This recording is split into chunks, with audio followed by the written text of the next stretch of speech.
Let's get AMC to moon. All right, why next week?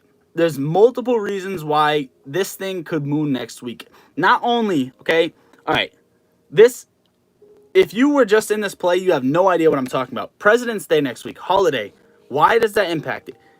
It's just a coincidence that AMC likes to get these major pushes on 4-day weeks or weeks with a holiday. It really just is, and it's fucking weird. I know it's weird. All right. Not only that, take a look at the chart. Just take a step back. Where does it look like we're at? It looks like we're at like May 21st. Okay. This is where it looks like we're at. Okay. You know why? Because a couple weeks before this, you had a 60% increase in the stock and then a 17% decrease. What happened the past couple weeks? We have a 53% increase in the past couple weeks. And right now, we are on the road to 17% decrease. We are down 15.5%. Just the way it's set up is fucking identical. And not only that, if you take a look and use the measuring cables to measure from $20 to $70 run up, the time frame, right? It was about 4 months.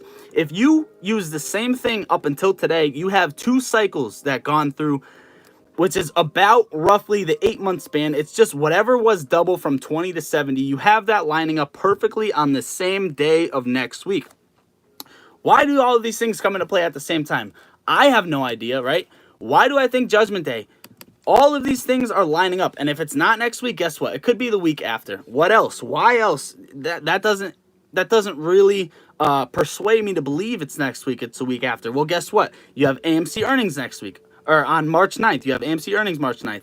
Why would they care about that? Well, AMC is fundamentally getting better, right? They cleared their debt. They're opening new theaters. They're overall growing. Okay? They're overall growing. That would be a fundamentally bad play for short sellers to get into if the fundamentals of the company are doing well. Boom. Okay, well, that still doesn't convince me. Well, guess what? The least amount of options chain just happened to be on that week. Oh, well, it could be people don't want to play earnings. Or it could be that shorts don't want fucking gamma to happen at the same time as the short squeeze because it is going to double up everything. And guess what? It's going to double up the FOMO. It's going to double up how far in the money these things go. It's going to overall fuck them up. What else do you have? You have transparency kicking in. You have proposals of transparency. You have Gary Gensler pushing for once. Pushing for once. Guess what? It's public. What happens when it's public? When it's public, it seems like things happen faster because they've already been happening. You're shown now that it's public because you're late to the party. That's it. That's why there's reasons why that this thing could moon next week or the week after, and those are the reasons why. So if you're convinced, you're convinced. If not, right? If it doesn't happen, fuck it. Maybe it's the week after. We're going to keep the anticipation going, the ball rolling, and if it doesn't happen next week, what are you going to do? You're going to sell? Sorry for you. You sold. No one can really control that.